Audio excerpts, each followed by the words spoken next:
Cet épisode est une présentation de GM Collin, Dermo-Cosmétiques. Allô, allô! Bienvenue à un autre épisode de Génération Sidechick. On est en avril, pratiquement à la fin du mois, et ça me fait réaliser que dans peu de temps, je vais avoir 37 ans. Ça me fait un peu capoter. J'ai commencé Génération Sidechick, je venais tout juste d'avoir 33, ou j'étais à l'aube de mes 33 ans, et là, j'ai 37. Je vous amène vraiment avec moi dans tous les saisons de ma vie, littéralement. Je suis super contente. Merci d'être encore au rendez-vous. Cette semaine, j'ai l'immense plaisir d'avoir comme présentateur un nouveau collaborateur de Génération Sidechick, mais qui est loin de faire son entrée dans ma pharmacie. Je parle des produits GM Collin, Dermo-Cosmétiques, qui précédemment étaient des produits qui se vendaient uniquement en institut. Donc, il fallait vraiment avoir une consultation avec un professionnel. C'est des produits haut de gamme. Et GM Collin, maintenant, est disponible depuis quelques années sur le site internet gmcollin.ca pour vous offrir l'amalgame en fait de leur collection, les différents produits et tout ça. Ce que j'adore de GM Collin, entre autres, c'est que c'est des produits qui sont testés et qui évoluent d'année en année, et ça depuis 1957. C'est en fait un dermatologue qui avait commencé à faire des tests en laboratoire, puis il s'est rendu compte que la pellicule de collagène pouvait vraiment aider à restaurer la peau, notamment des grands brûlés, les gens qui avaient des grandes brûlures suite à un feu. Donc, il a commencé à étudier ça et de fil en aiguille, il a développé différents produits avec des fibres de collagène ou autres pour vraiment aider la peau à se régénérer, à s'hydrater en profondeur. On va vraiment traiter tous les petits bobos et imperfections à longueur d'année, à longueur de vie, parce qu'il y en a vraiment pour tous les âges. Et aujourd'hui, je vous montre en primeur un produit qui sort seulement au mois de mai. En fait, c'est en ligne le 22 avril, mais il va être un petit peu plus poussé dans le marché à partir de mai. Je parle du Polyacid Peel. Si jamais vous êtes des adeptes de produits de beauté, vous connaissez peut-être les acides exfoliants en fait qu'on met. C'est vraiment parfait pour les peaux, je dirais, début trentaine jusqu'à 60 ans, qui ont envie de se redonner une petite, je sais pas, un deuxième petit coup de vie, un coup d'éclat. Moi, en ce moment, c'est le moment parfait avant l'arrivée du grand soleil. Un petit traitement de 30 jours avec ce petit Polyacid Peel.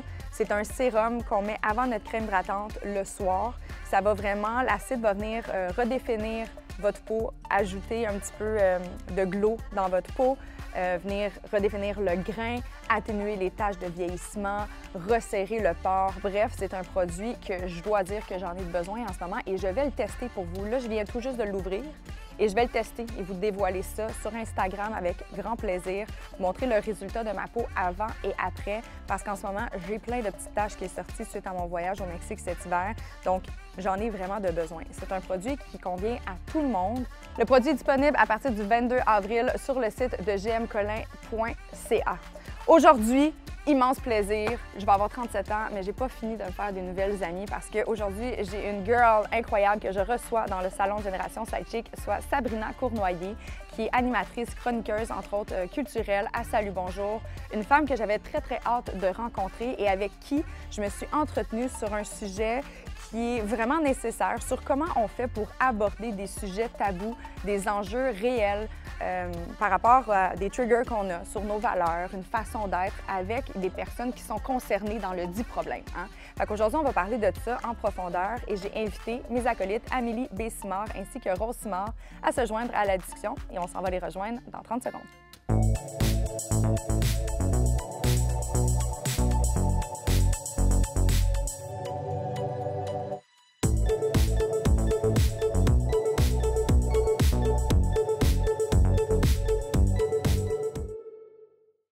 Bon matin, mesdames. Bon matin. Allô.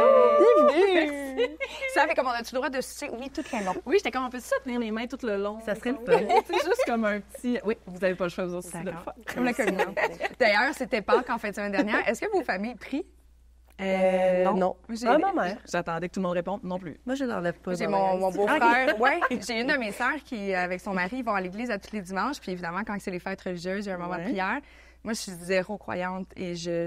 En tout cas, c'est un autre sujet de podcast. On n'embarquera pas là-dedans. Ouais. Mais j'apprécie vraiment le moment De qu'on se tient la recueillement. main. OK, ouais. Puis moi, je prie même, tu sais, je prie pas, mes yeux sont tout grands ouverts, je fais juste regarder, puis je suis comme, c'est tellement rare les occasions qu'on peut juste se tenir la main. Comme la connexion. communion, là. J'adore ça. Puis après ça, je mange.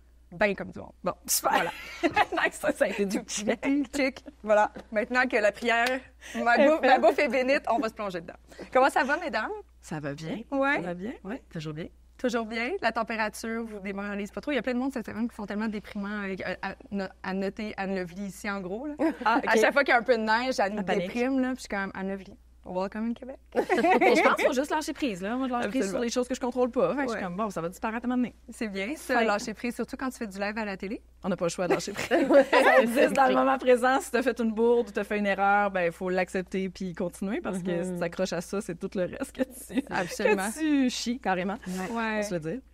Cool. Puis je vais le noter parce que moi, j'ai bien la misère à lâcher prise. Avant de faire du live, il va falloir que j'ai une coupe de J'allais, non, c'est quand même un apprentissage de vie. Ah oui, complètement. Mais tu peux juste attendre aussi de faire du live pour... Tu sais, t'as pas le choix de l'apprendre en faisant du live, sinon tu vis pas bien avec toi-même. Là. Absolument. Mais oui, c'est effectivement un apprentissage de vie.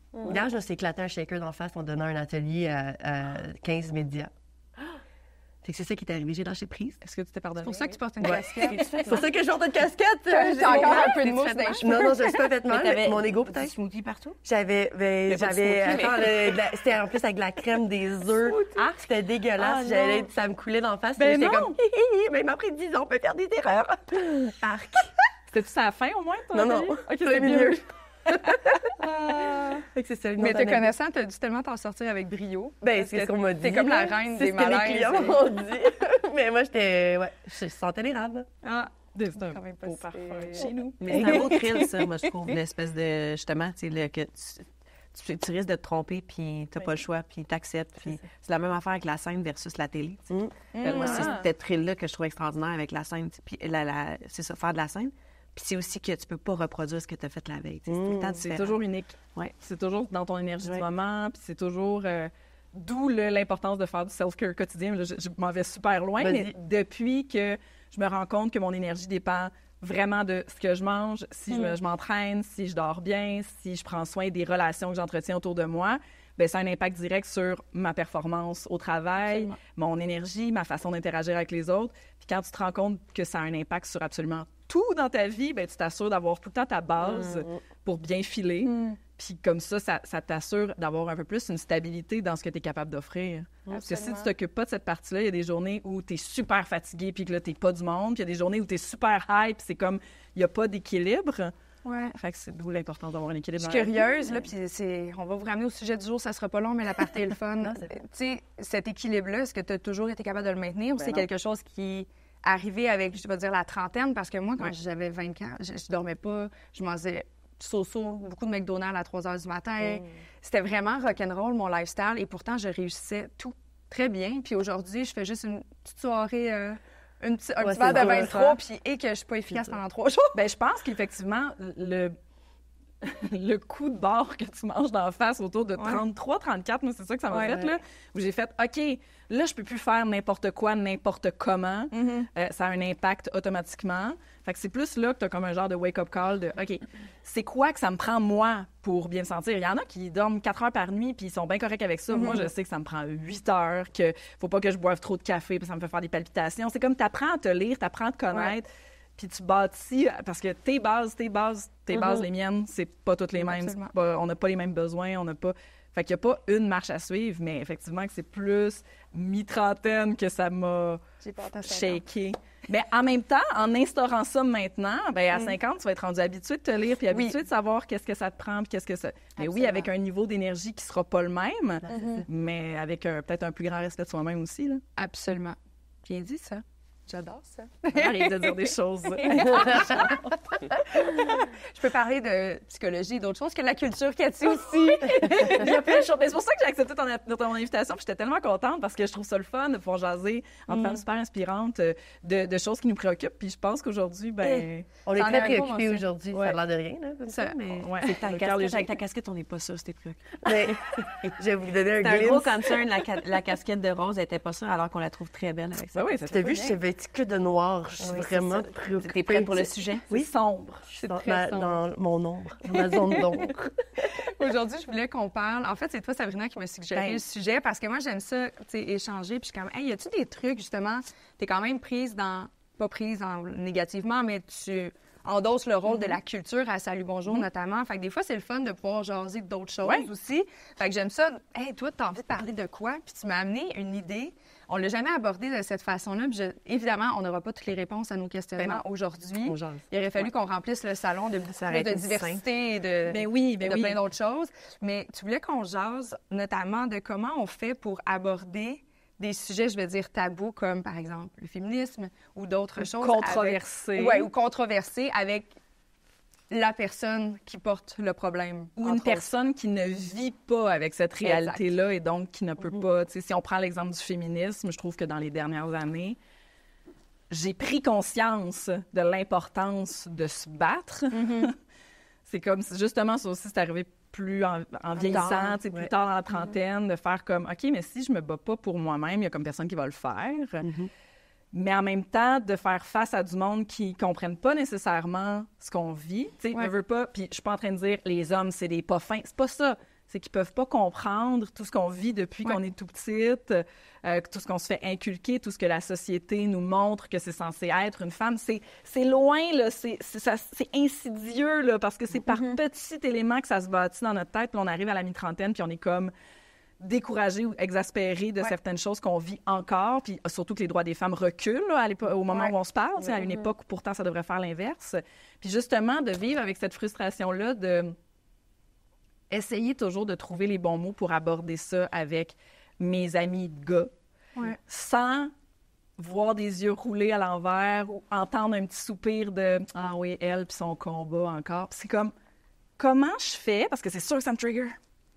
C'est sûr que ça me déclenche. Puis comment je fais pour pas pogner les nerfs, rester calme, mais l'aborder quand même avec eux parce que je veux pas juste faire « ben j'abandonne, je vais pas en parler » parce que c'est en parlant qu'on peut faire changer les choses. Absolument. Fait que c'est ça la grande prémisse. Bienvenue dans mon monde. C'est une très grande prémisse, effectivement. C'est quelque chose qu'on vit, puis tu sais, non seulement là, il y a les roulements de yeux ou les soupirs, mais il y a aussi, je trouve, le besoin de répondre tout de suite, le besoin de confrontation, je pense parfois, puis si on prend le sujet du féminisme, là, mais les hommes, il y en a beaucoup qui font bien les choses quand même, mais tu peux toujours faire mieux. Puis en tant que femme aussi, on peut toujours faire mieux. Même chose. Mais là, de se faire dire quelque chose, ils vont faire « Oui, mais je fais ça. » Oui, mais je veux pas le « oui, mais ». Je te dis, c'est ça qui, en ce moment, qui cloche encore. Mais oui, tu me dis bravo pour plein de choses, mais écoute. Tu sais, c'est ça. L'écoute. L'écoute est c'est là. Souvent. Puis je trouve aussi que souvent, quand on en parle, comme là, on va en parler aujourd'hui, c'est surtout des femmes qui vont nous écouter. Donc, on va se parler entre nous, mais c'est pas les hommes qui vont être attirés par un sujet comme le féminisme. Ou, ça fait peur. Pourquoi encore? Ils ne se sentent pas concernés, pourtant, c'est à eux qu'on s'adresse. Donc, ils ne se sentent pas concernés jusqu'à... Puis là, je suis curieuse de vous entendre parce que les deux, vous avez des enfants, dont Rose, une fille. Mais tu sais, quand tu deviens papa, tu vois les choses différemment. Surtout quand tu as une petite fille, tu veux juste, je présume, le meilleur des mondes pour elle. Fait comment ne pas être intéressé par le sujet ou ne pas, comment fermer les yeux aux enfants qui côtoient les enfants à la garderie. C'est par défaut. Il y a beaucoup d'hommes qui deviennent féministes au moment où ils deviennent pères d'une petite fille. Sans dire qu'avant, ils ne l'étaient pas, mais qui prennent beaucoup d'engagement. Il y a quelque chose ça réveille quelque chose parce que d'enfant, quand tu vois ton enfant grandir, tu le vis avec eux. Là. Fait qu'ils voient certaines injustices ou certains rapports à la fille. Puis, tu sais, mon enfant a seulement 1 an, là, mais je sais que quand on va arriver à l'adolescence et tout, ça va brasser mon chum. Là. C'est sûr et certain. Là. Puis mon chum, raison, mettons, comme... parce qu'il va il va réaliser les réalités d'une femme que moi, je peux bien lui compter, mais il ne le vit pas. Mais il va le vivre à travers sa fille. Quand il va être inquiet pour sa fille qui revient toute seule le soir. Exact. L'autre fois, je disais à mon chum, je me rappelle pas si je revenais de où, mais j'ai dit, peux-tu m'appeler? Il faut que je marche une certaine... Moi, je suis ultra peureuse. Même chose. Marcher le soir seule. Je vais faire semblant de parler au téléphone. Je fais, peux-tu m'appeler? Il fait, mais voyons, mon amour. J'ai dit, t'as aucune idée.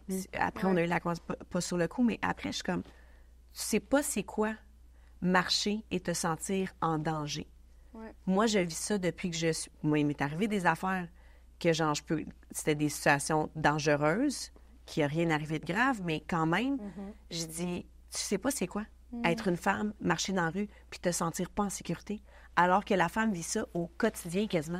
C'est comme si... Une femme qui marche seule le soir, la majorité vont dire oui, j'ai peur, oui, je suis pas bien. Oui. Ils voient un homme en arrière d'elle, ils vont se demander, il est en train de me suivre, alors qu'un gars ne se pose même jamais cette question-là. Tu sais. Mais pourquoi on a l'air dramatique quand on dit ces affaires-là, puis qu'on n'est pas validé dans... Tu sais, c'est tout ça, en fait, le questionnement que j'ai, tu sais. C'est comme si tu as besoin d'être violé pour comprendre que c'est un crime, tu sais, franchement. Puis encore encore capable là... d'avoir de l'empathie. Là, je vais aller... Tu sais, c'est un autre extrême, mais on se comprend. Oui. Mais encore là, tu sais, mettons, c'est quelque chose qui t'arrive, bien, les femmes vont être capables de comprendre. Oui. Les gars en prennent moins. Puis je comprends, quand tu vis pas quelque chose, c'est vrai que c'est plus difficile d'avoir de l'empathie puis de se mettre dans la peau de l'autre. C'est pas une capacité que tout le monde a appris à développer, tu sais. Puis c'est pas un reproche. Je voudrais tellement pas que ce qu'on dit aujourd'hui soit pris comme un reproche. C'est zéro ça. C'est plus comment on peut ouvrir la discussion. Puis oui, ça vaut pour le féminisme, mais ça vaut pour tellement d'autres sujets parce qu'on dirait qu'avec les réseaux sociaux qui ont pris de l'ampleur, particulièrement depuis la pandémie où les problèmes de santé mentale ont été exacerbés, c'est comme si tout le monde se campait dans son opinion, dans sa croyance, dans son point de vue, puis que là, quand arrive un autre point de vue, ils se sentent automatiquement attaqués au lieu de dire « Pourquoi on n'ouvre pas la discussion calmement? Pourquoi on se braque tout de suite? » tu sais? Il y a peut-être un effet, dites-moi ce que vous en pensez, mais quand je t'entends dire ça, je me dis, il y a peut-être juste un effet d'épuisement sociétal aussi. Là. Il se passe tellement de choses en même temps, il y a tellement d'enjeux. Je pense que les gens sont juste tannés de se battre. Ils sont tannés de devoir prendre position pour tout le monde. On veut tout, mais c'est tellement exigeant. Puis il y a encore tellement de chemin à faire.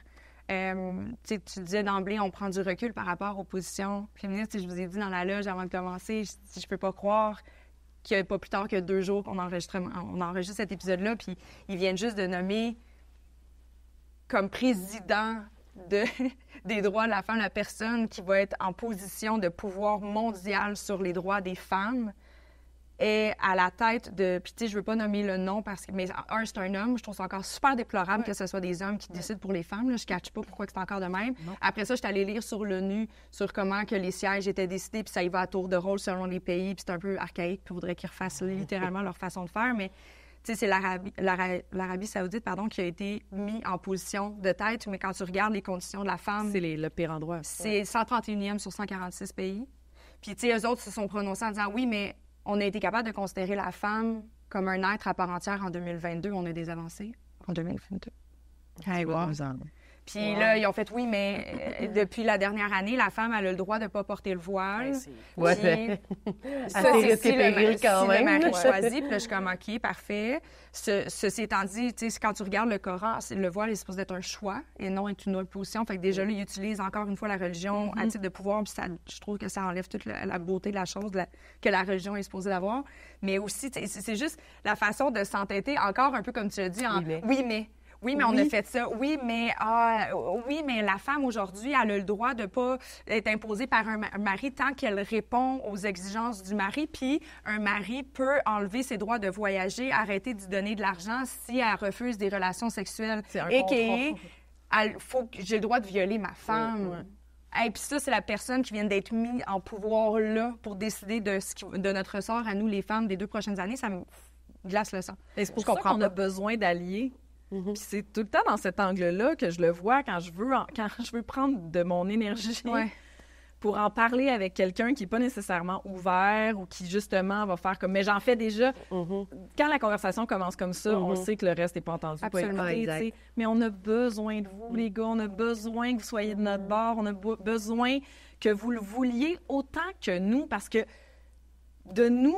En vouloir plus, c'est pas dans le but de vous en enlever. Absolument pas. Non, mais tu sais, c'est ça que j'ai mentionné tantôt, le dernier balado de Rad sur ce sujet-là. Puis il disait quelque chose d'intéressant quand même, c'est que quand tu donnes, tu t'en enlèves aussi.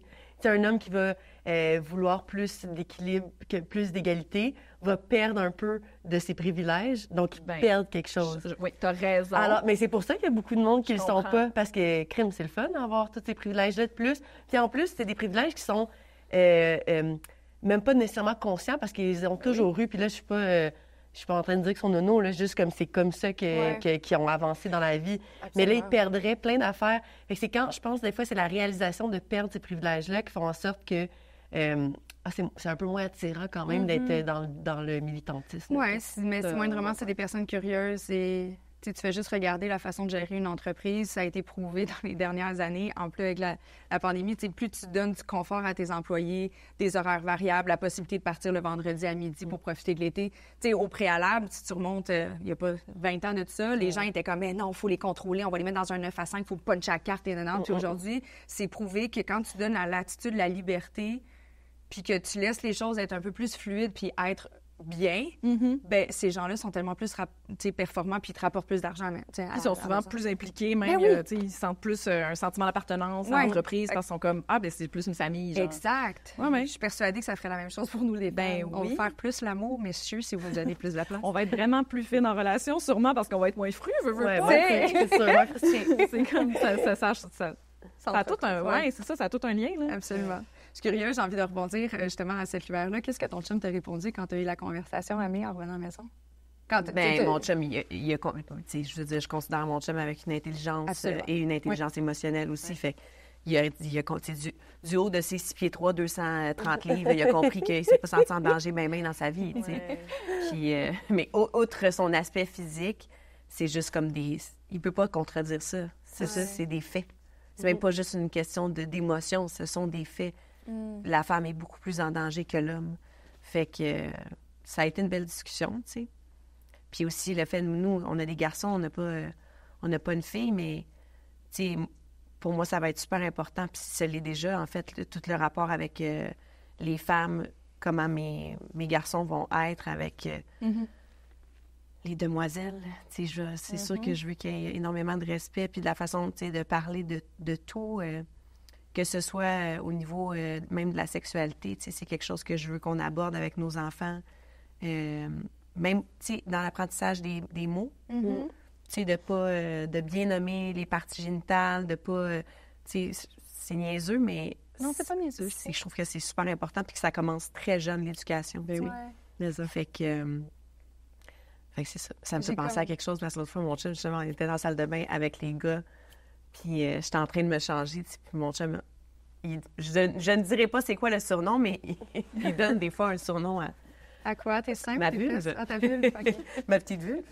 Et là, il dit ça dans les gars, puis je suis comme, non, tu sais, c'est correct entre toi et moi, mais ça me tente pas que mon fils, la première fois que, si jamais il est en contact avec, on ne sait pas, peut-être qu'il va triper sur les gars, puis c'est bien correct, mais ça me tente qu'il utilise les bons termes, c'est pas le surnom que son père a donné à... Surtout, ça fait une drôle de liaison. Oui, c'est ça.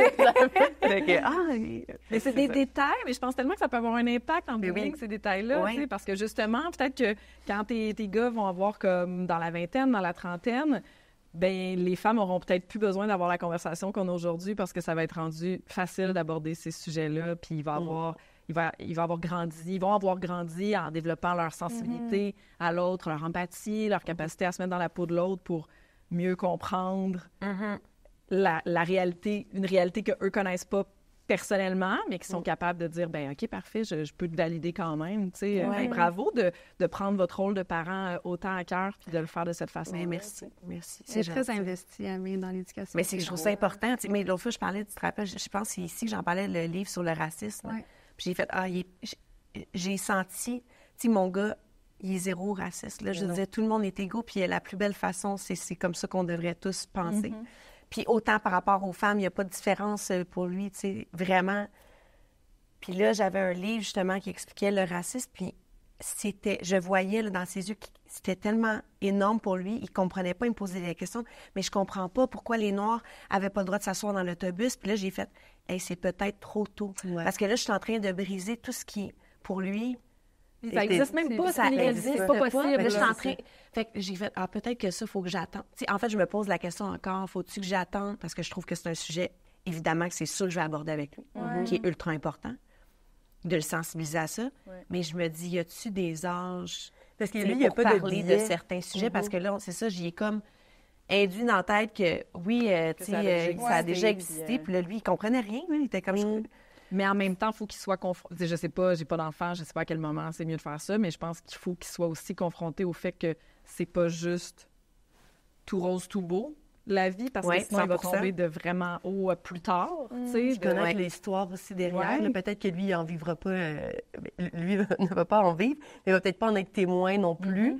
Sauf que ça veut pas dire que ça existe pas parce qu'ils le voient pas. Mais non, puis il faut, comme je te dis, pour moi, c'est ultra important de les sensibiliser à ça. Mais en fait, je devrais poser la question à un professionnel, genre un psy pour enfants. À quel âge que tu parles de ça? Tu sais, à quel moment que l'enfant il est capable de faire la part des choses de ceci n'est pas ma réalité, mais ça existe. Ouais.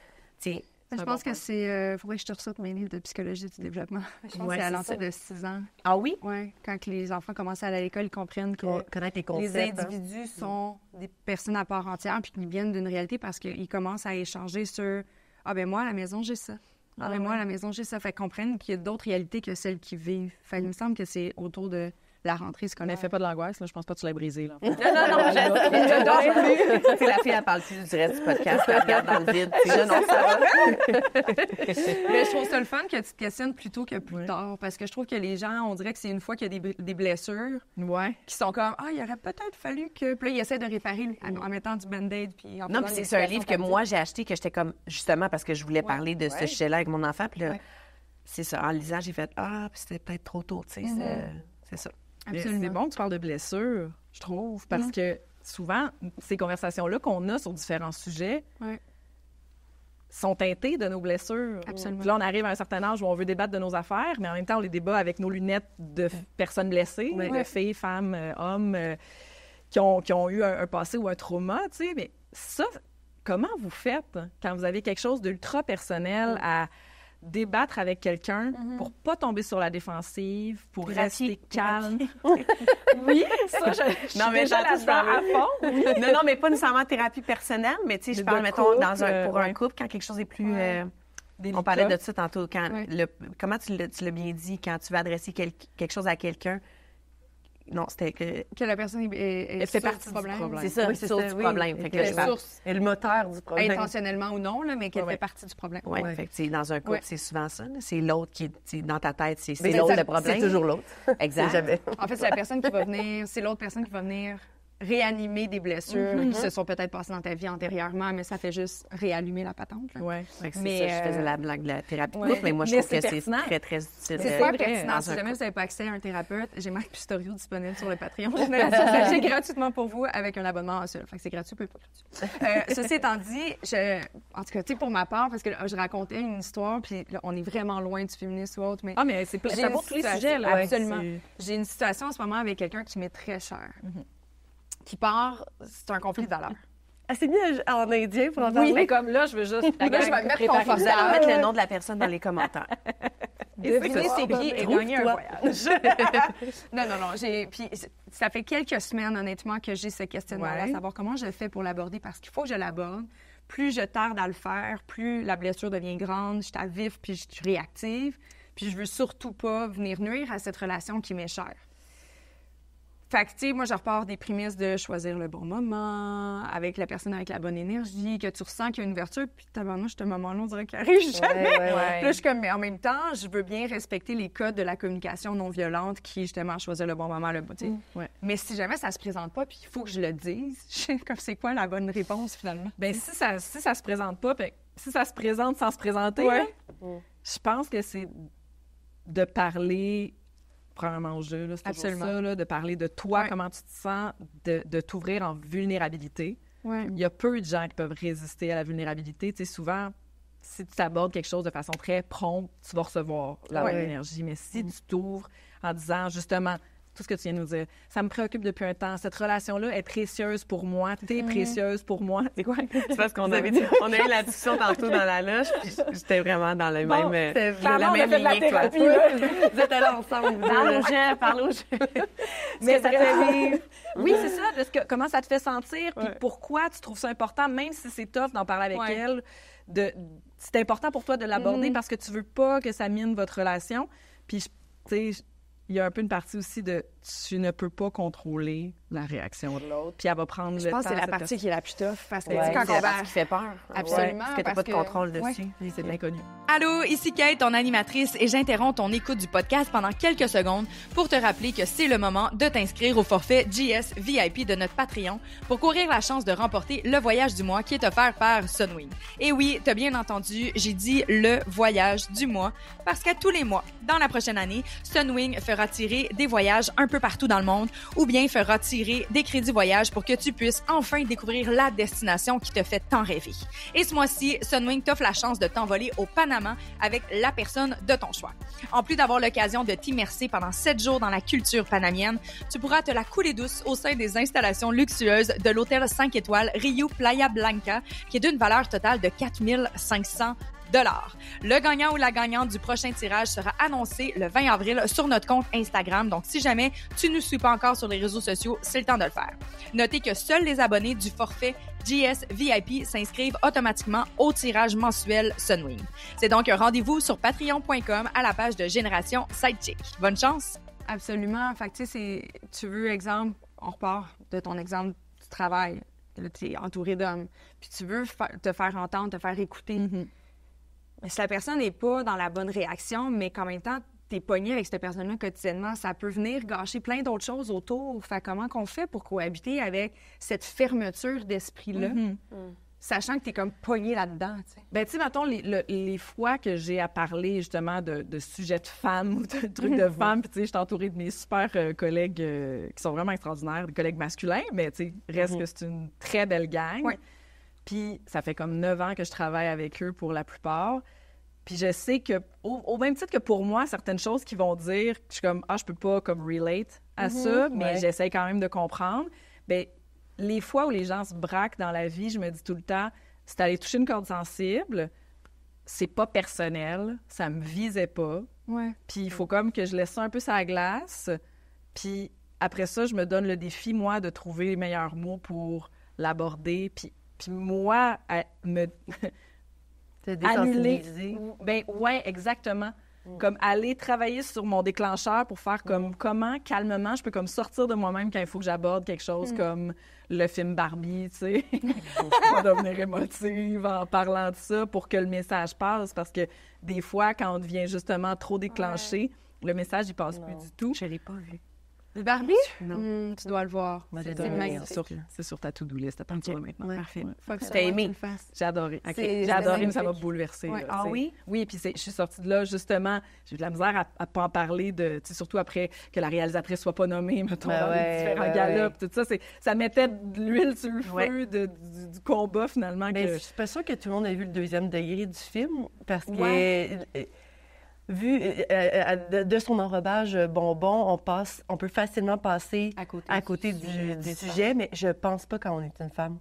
Je pense pas qu'on passe à côté du sujet. Ben, je pense que ça dépend avec qui tu vas le voir. Tu sais, mettons, Amé, elle irait avec ses enfants, elle va peut-être plus s'attarder. Tu sais, je sais pas, moi, j'écoute un film avec mes neveux et nièces, on dirait que j'imagine tout le temps, est-ce que ça, c'est trop pour eux ou whatever? Fait que je me mets dans une position en Là, je te parle en même temps. temps Mais adulte à adulte. OK? Est-ce que c'est vraiment Ben, moi, impossible de passer à côté? Moi, j'ai écouté avec mon je chum pense que qui oui. est passé à côté de ben des affaires. Puis mon chum, Comme c'est quoi, un je homme suis comme exceptionnel. curieuse. Ben, T'as-tu échangé avec lui à ce propos? Ben, en fait, il s'est endormi pendant le film. ça Il commence s'endort bien. jamais pendant des films. Jamais.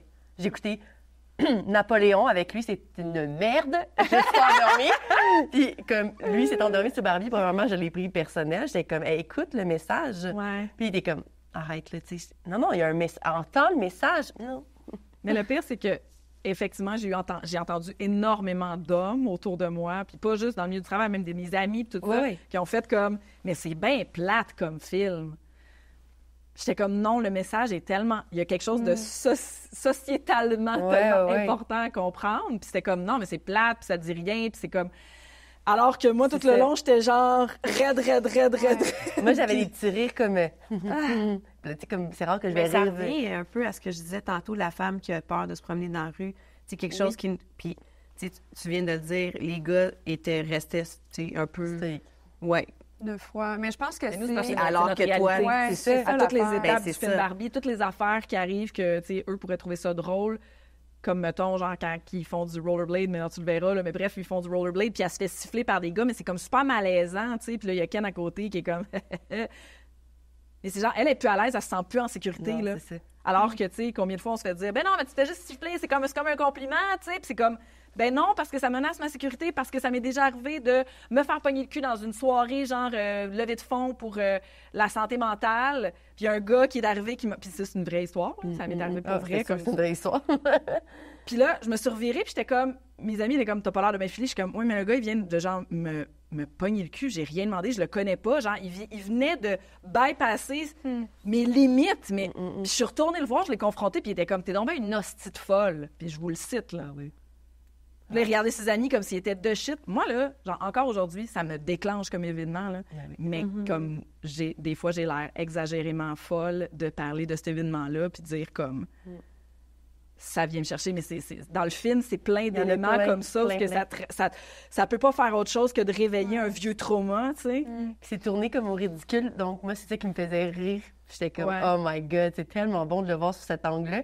On en fait des blagues parce que c'est tellement évident que ça n'a pas de bon sens comme situation, mais ça a l'air que c'est pas évident pour tout le monde. Ça, puis le fait que l'humour désamortit beaucoup les gens qui sont pas prêts à recevoir un message. Utiliser l'humour pour passer un message. Mais là, il y a trop d'humour parce que le message n'a pas passé. Mais tu sais, je rebondis par contre là-dessus, puis là, je vais faire un lien avec une autre chose magnifique qui s'est passée dans notre réalité québécoise.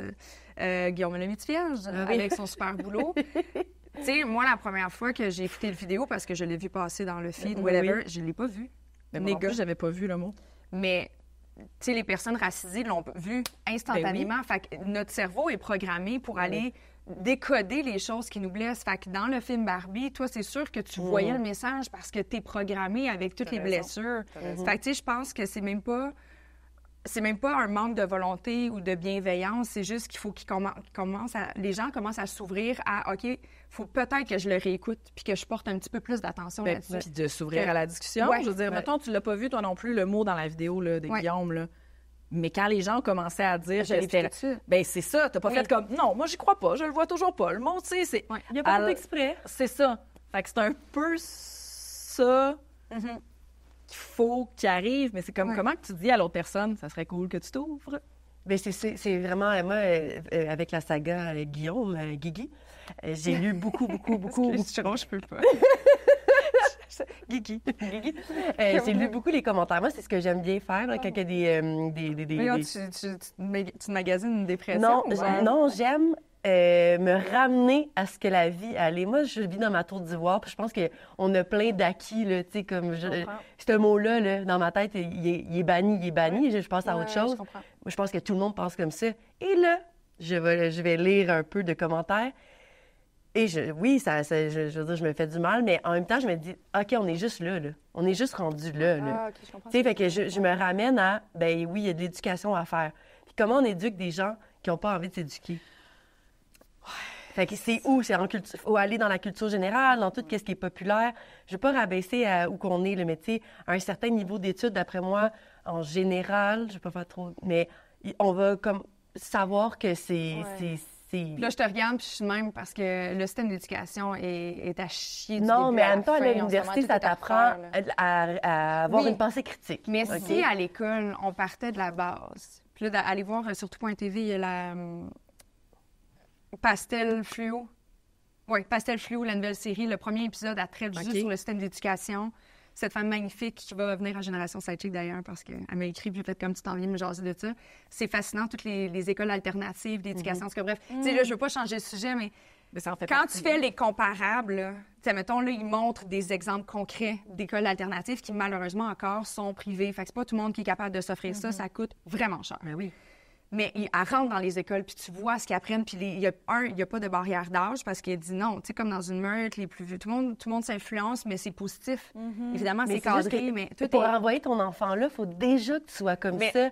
Fait que c'est pas les bonnes personnes qui ont dans ces écoles-là. Ben oui, là, je veux dire, c'est bon pour tout le monde. Mais tu parles du parent. Le parent, quand il est déjà allumé sur ces sujets-là. Mais si le système éducatif évolue dans l'ensemble de l'œuvre, comme c'est l'objectif du message du documentaire, là, on va partir avec des bases on va comprendre c'est quoi l'humain, c'est quoi les différences, puis comment ton corps fonctionne, c'est quoi tes pulsions sexuelles, c'est quoi les limites permises, puis que...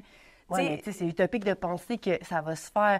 Dans deux décennies, dans 2 générations. Ben, c'est ça. Fait que moi, je suis comme, en ce moment, tu sais, qu'est-ce qu'on peut vraiment faire? Nous-mêmes, faire attention, premièrement. Absolument. J'imagine que, tu sais, pas lâcher, s'ouvrir, mais comment tu transmets ça? Je pense que ça passe beaucoup par l'éducation de nos enfants, là, puis par... ce qu'on leur fait pas voir. Juste l'éducation de même dès que tu as la chance de pouvoir le dire à quelqu'un, quand c'est quelque chose d'aussi grave comme utiliser le mot en haine, je pense que peu importe c'est qui, moi, je pense que on est dans l'obligation d'éduquer. Ouais. Moi, l'autre fois, je vais faire anecdote, je suis dans un meeting de NA, Narcotiques Anonymes, les meetings que je fais de manière hebdomadaire, des groupes d'aide pour les gens qui ont des problèmes de consommation. Si jamais tu sais pas c'est quoi. Et dans ces meetings-là, un des règlements, c'est des meetings de partage, fait que tout le monde partage, peu importe comment il se sent cette journée-là. Tu n'es pas supposé de commenter si tu partages après, tu n'es pas supposé de commenter le partage que tu viens d'entendre ou de dire des commentaires sur ce que tu as entendu. Tu parles de toi et ça s'arrête là. Et donc, il y a un monsieur qui partage dans le meeting et il utilise le mot en haine. Puis, il fait vraiment comme, tu sais, je le vois que lui, c'est un mot qu'il utilise souvent. Là. Ça fait partie de... Et moi, j'ai pris parole tout de suite après, puis je me suis complètement foutue de la règle de on n'est pas supposé de commenter les propos des autres. Puis j'ai dit haut et fort dans le meeting, j'ai dit ceci ne devrait pas être accepté. On est rendu esti en 2024, c'est inacceptable. Puis finalement, après le meeting, j'étais trop impulsive. Ouais. Il y a plein de monde qui sont venus me remercier de genre merci de l'avoir dit, tu sais. Puis je pense que c'est dans notre responsabilité de devoir dire c'est non. Comment la personne, elle l'a reçu? Parce que c'était quand même face à un groupe. Fait que je suis curieuse. Il n'a rien dit. Okay. Je me suis même demandé... Je le trouvais tata, là, le gars. Là. J'étais comme... Je sais même pas s'il a eu l'intelligence de comprendre que mon message y était directement adressé. Parce que clairement, ça fait partie de son langage du quotidien. Là. Absolument. Mais j'étais comme, je m'en fous. Il faut le dire. Ben oui, c'est ça. Puis effectivement, qu'il faut sauter sur ces occasions-là. Ouais. Puis, au pire, ça n'a peut-être pas un impact sur lui directement, mais ça va avoir fait réfléchir d'autres personnes. Quelqu'un d'autre. Ouais. Ça a toujours un... Puis finalement, je me suis fait dire après, je sais, sur le coup, je sais qu'il n'a pas compris, mais les responsables du meeting sont allés le voir par la suite pour comme faire un closure de cette affaire-là, puis clairement pour dire que le message y était un petit peu plus adressé à lui.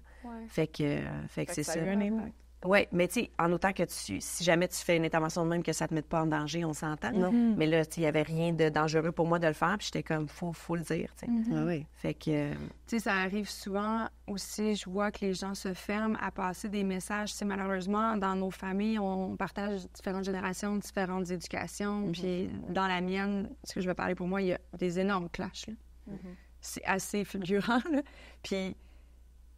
Les premières fois, tu sais, quand on abordait, puis j'étais comme ça c'est non, ça se fait pas. Hey, un homosexuel dans notre famille, arrête de dire le mot tapette. Parce que là, on le ramène à nous. Je suis comme, il y en a un juste à côté de toi, tu l'aimes. Ton neveu, arrête.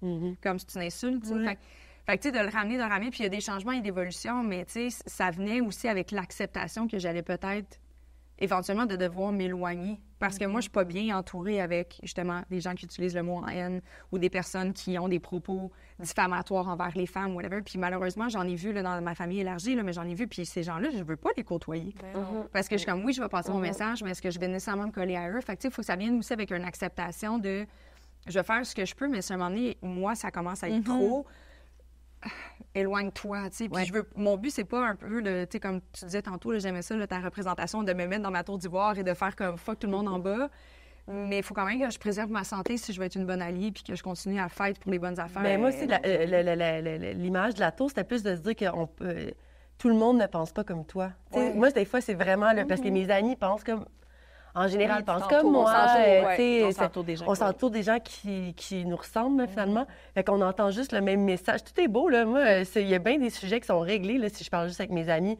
Puis là, quand je me mets, mettons, sur Facebook, puis je lis les commentaires, ces gens-là viennent de tout azimut, là. Je les connais pas, je sais pas c'est quoi leur background. Mais je vois que, clairement, on n'est pas... Sur ces sujets-là, on n'est pas rendu à la même place. On n'a pas les mêmes valeurs.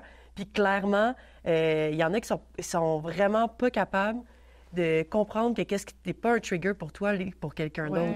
Tu sais, c'est pas parce que toi, ça te fait rien, ce mot-là, jeune blanc d'Amérique, que ça le fait pas, ça n'a pas un impact majeur sur quelqu'un d'autre. Ça, pour vrai, je comprends pas que les gens soient pas capables de se mettre à la place des autres. Non, c'est vraiment la partie, je pense que c'était de ça que ça partait, mon questionnement d'aujourd'hui. Pourquoi? T'es pas obligé de le vivre. Non. t'es pas obligé de, tu sais, comme quand je vois ce mot-là, je me mets pas, ça me fait pas la même réaction qu'Anne Lovely, là. Je me mets pas en feu à l'intérieur de moi, Non, là. t'es capable de comprendre que quelqu'un d'autre, Exact.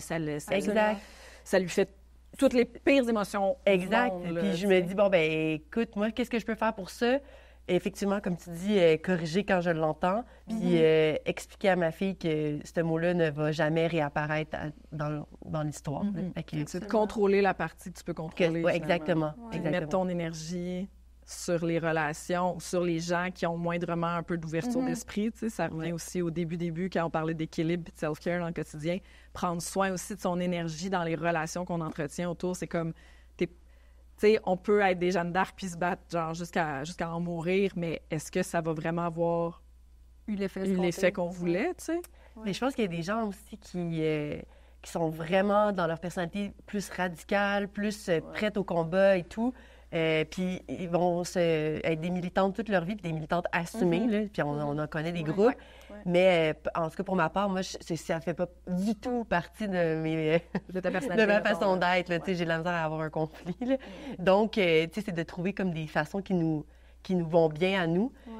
Puis tout est valide. Dans le fond, si c'est dans le sens de s'améliorer, toutes les façons sont bonnes d'y arriver, mais faut pas, je pense, se dire « Ah, moi, je suis pas prête à aller au combat, donc je suis pas une militante, je suis pas une féministe. » Non, tu peux l'être, mais à ta façon, là, tu sais. Ah, c'est tellement bien dit, ça. Exact. Puis ça devient moins confrontant. Tu sais, on dirait que les gens, ils ont de la difficulté. Là, j'ai fait un vox pop avec Urbania, puis je demandais justement « Est-ce que tu te considères comme féministe? » et ça, puis...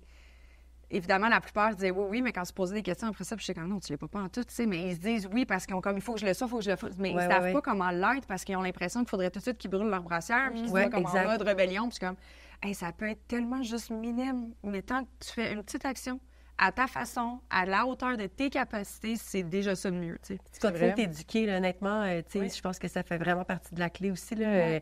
Je pense que je ne suis pas une intellectuelle, mais on n'a jamais fini d'en apprendre sur plusieurs causes. Puis surtout, je pense, de s'ouvrir à des causes qui nous touchent pas, nous. C'est quand même intéressant là, de se dire « Ah, mon Dieu, je voyais pas ça de cette façon-là. » Vraiment pas de s'ouvrir à d'autres réalités. Exact. Ça permet d'être plus bien... 360. 360. 360! Je suis curieuse d'avoir votre opinion sur le... Tu sais, est-ce que vous croyez que on parle de n'importe quel sujet, là, féministe, raciste ou autre, là. Si c'est un homme qui le prononce, cette intervention-là, est-ce que vous avez l'impression qu'il va être davantage écouté que si c'est une femme? Oui. Ouais. Oui, bien juste, tantôt, tu as dit, je me suis demandé si j'ai été trop impulsive, tu sais, de réagir de cette façon-là. Je veux pas prêter aucune intention aux hommes, mais j'ai l'impression que les hommes se demandent pas s'ils sont trop impulsifs jamais, tu sais. Mon chum se le demande. Ouais, OK, parfait, ça me rassure. Ouais. Mon chum aussi. OK. Il va parfois même... il est quand même impulsif, donc il va avoir parfois des réactions à chaud. Avec nos groupes d'amis, là, je veux dire, c'est pas comme ça reste entre nous. Oui. Puis le lendemain, il va parfois s'excuser à moi ou me demander si c'était trop... Ou même écrire à ses amis. « Hey, je suis désolée, hier, quand on parlait de tel sujet, j'ai joué l'avocat du diable, mais c'est pas... Je veux juste te dire où que j'en suis vraiment dans ma pensée. » Mais je trouve ça beau. Ça beau. Là, j'ai comme fait bifurquer ta question, mais non, je trouve ça beau. Mais c'est quelque chose qui fait... Moi aussi, je le fais. Mais lui, je sais pas, on dirait que récemment, il fait plus, c'est parce qu'il dit plus de niaiseries. Mais il le fait souvent. Puis je sais que même il y a des amis qui vont dire « Hey, merci de m'avoir écrit. » C'est beau, c'est beau. Pour pas laisser aussi le feeling qu'on peut pas parler de tout aussi. Parce que, tu sais, c'est des débats chauds, c'est le fun. Moi, j'aime bien les débats chauds avec des verres de vin. Puis, tu sais, parfois, on va comme... Parce qu'on parlait dans le moment, on va dire des choses. Puis là, le lendemain, on va faire que, hey, j'étais pas si noir et blanc, là. Et que de revenir sur nos paroles. Il n'est jamais trop tard, pour revenir sur nos paroles.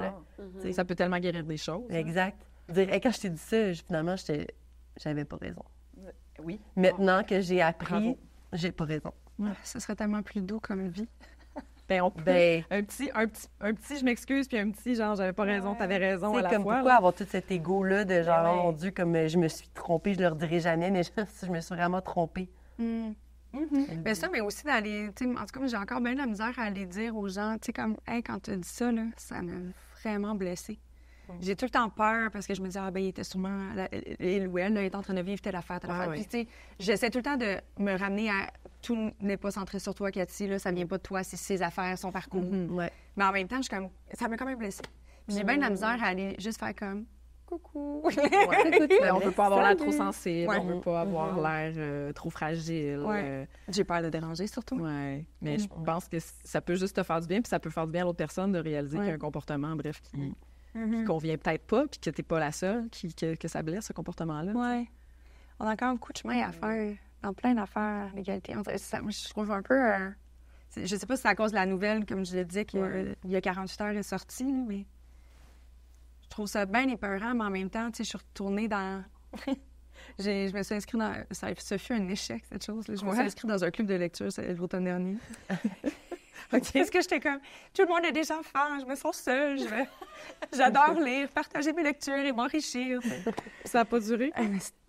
C'est pas du tout ma tranche d'âge. Mais c'est parce que c'était vraiment intéressant, mais je ne pouvais pas partager mais parce que j'étais en mode écoute, parce que j'étais comme, on vient pas de... Tu sais, c'était des dames de 60, 70 ans. Là. Avec une autre réalité. Une autre réalité. Fait que moi, j'étais plus, OK, c'est fascinant, c'est intéressant. Puis là, quand c'était à mon tour de partager, j'étais comme, mais non, je vais les troubler. Fait que, tu sais, c'était pas un club de lecture, finalement, là, genre, je les écoutais. Fait que j'ai arrêté de partager avec elle. Mais bref, on a lu un livre, j'étais dans une catégorie d'essais, fait que c'était toujours sur des enjeux sociétaux d'actualité. Puis, on est sorti un essai qui parlait de l'écriture au féminin, de l'évolution, tout ça. J'ai réalisé à quel point que c'est quand même récent qu'on valorise l'expression féminine. J'étais comme juste le journal intime. Au début, fallait juste que tu prônes ton mari. Puis tout ça parce que les religieuses relisaient ton journal intime. Puis si tu disais des choses qui étaient hors bibliques, ben, tu te faisais punir après. C'est ça, ou les femmes qui ont écrit avec des noms d'hommes juste pour être publiées ou pour être lues. Les femmes n'avaient pas le droit de s'exprimer. Puis à travers ça, j'ai repensé, justement, quand je faisais ma petite anxiété de « Oh mon Dieu, on est en train de régresser! » Mais où ça va, ce monde? Puis là, je veux juste aller me mettre dans une cabane dans le bois avec des alpagas, puis laissez-moi là, tranquille. Mais j'ai relu aussi, en fait, j'ai repassé un passage où il disait que, j'avais comme oublié, mais tu sais, le droit de vote a fait du va-et-vient aussi pour les femmes. En 1824, je pense, au début de ça, le droit de vote a été retiré. Il était là, puis il a été retiré pour les femmes, puis ils l'ont remis après. Des fois, il faut comme reculer pour avancer plus loin. J'essaie de me consoler en disant quand c'est toujours comme ça. Il y a des avancées, des régressions. Parce que les avancées ne plaisent pas, donc il y a des groupes qui sont... Comme nous! Non, mais tu sais, il y a des groupes qui sont contre l'opinion inverse. Bien, eux autres aussi, ils avancent, hein? Fait qu'ils nous font reculer, d'autres avancent, mais je pense que, tu sais, moi, je suis contente de vivre à l'époque qu'on vit, là. Tu sais, on est assis ici, puis on jase de ça, quel privilège, là. On va se le dire, là. À l'époque, mais surtout au Québec. Là, oui. On a vraiment gardé la liberté ici. Là. 30e dans la Charte des 146 pays sur l'équité des droits des femmes et des hommes. C'est quoi le premier? Un pays scandinave. Iceland. Puis après ça, tu avais Norvège, je pense. Je pense que le Mexique est deux après nous. Et pourtant... C'est pour ça que je dis, on est bien positionné, mais en même temps, quand tu te compares, t'es comme, OK, on est dessus. Puis c'était la première chose, parce que là, ça, c'est mon volet de ChatGPT, parce que oui, j'ai fait des recherches ChatGPT. Mais, tu sais, c'est quoi encore les plus grands écarts au Canada pour la femme? Puis c'est numéro 1, c'est encore le salaire. Puis l'accès à des positions. C'est tout le temps en lien avec le travail, encore notre gros talon. C'est ce que ça change, c'est l'engrenage est long à... Tranquillement, on va y arriver. On va y arriver, mais c'est rassurant de savoir qu'on peut faire du va-et-vient. Oui. J'espère vraiment que, tu sais, par rapport à la position de l'ONU, ce qui m'a le plus déplu, c'est qu'il y avait aucune autre alternative que celle dite personne qui a été mise en pouvoir. C'est comme comment que ça peut pas être intéressant pour un pays d'aller se positionner là-dedans. Ça, c'est un autre débat. Peut-être que je vais être sur le siège de l'ONU un jour. Hey, j'aimerais ça. C'est comme, comment qu'on fait participer, là? Je vais donner mon nom. Tu t'inscris chez Métro, il y a des coupons. Tu mets dans une boîte en carton. Tu fais ton plus beau coloriage en lapin, là, tu l'envoies. Ça va peut-être être prise. Bonne chance. Il y a de l'espoir quand même. Puis d'entendre aussi vos récits par rapport à vos chums. Cool. On a des alliés, ils sont là. Puis je trouve ça important qu'on le redise puis qu'on le dise, que c'est pas genre... deux clans, puis c'est un contre l'autre. C'est comme, on peut tout faire ensemble, au même titre qu'il y a certainement des choses que eux veulent voir avancer, qu'on va pouvoir contribuer aussi à leur combat puis à leur débat d'idées. Mais en fait, je pense que c'est aussi le fait de ce qui nous apaise, c'est de les sentir pas touchés comme nous on l'est, parce que ça ne le sera jamais. Évidemment, c'est pas eux qui le vivent. On parle du côté féministe de la chose, mais au moins de les sentir intéressés. Mettons, quand on repense au film Barbie, je te demande pas d'être autant genre shaké que moi, mais au moins d'être intéressé à ce que tu écoutes en ce moment, parce que faudrait, tu sais. Valider comment je me sens quand j'ai peur. Ou de pas me dire que j'ai tort. J'ai raison. C'est ton projet de week-end, remets Barbie, impose-le. Non, mais regarde, je choisis mes combats, là, quand même. Faut que je l'écoute. Oui, t'as vu que tu l'écoutes. Non, mais envoyer, moi, c'est une façon que, parfois, quand la communication avec mon chum sur certains sujets, je trouve pas que ça s'en va dans... Je trouve pas qu'on évolue, je trouve qu'on reste au même débat. Quand je tombe sur des trucs, j'écoute des choses, je vois des choses que je trouve que c'est super bien expliqué puis que c'est neutre. Donc, ça fait un peu le rôle de mon thérapeute de couple. Bon. Mais je lui dis d'écouter. C'est ta suggestion. C'est moi la thérapeute de couple de... Bon, alors. Non, mais je lui dis, hey, j'aimerais vraiment ça que tu écoutes ça. Pourquoi? As-tu un message à me passer? Non, c'est tellement bien dit que j'aimerais ça que tu l'écoutes. Puis c'est neutre. C'est pas moi qui te le dis, c'est des personnes qui se le disent entre eux. Mais c'est ma sœur jumelle. C'est moi avec ma voix truquée. Mais fait que ça, c'est une façon que j'ai de communiquer parfois. Je dis, écoute, c'est une bonne idée. Puis reparle-moi-en après. On peut en discuter. Exact. Mais surtout en discuter, je pense que c'est la partie la plus importante après. Ouais. Vraiment. Comme ça, tu ne pourras pas dire que c'est de ma faute. Non. C'est quelqu'un d'autre qui l'a dit. Merci beaucoup pour votre partage. Merci pour cette belle discussion. C'était le fun. Ça fait toujours du bien. Puis avec vous, je me sens en confiance parce que, tu sais, on pourrait être seul de notre côté en ce moment avec plein de questionnements. Puis au moins, on a cette opportunité-là, comme tu disais, Rose. C'est un privilège qu'on a de pouvoir le partager. Fait que merci d'en faire partie. Safe space. Yes! Un gros merci. Puis on se voit la semaine prochaine. Ciao!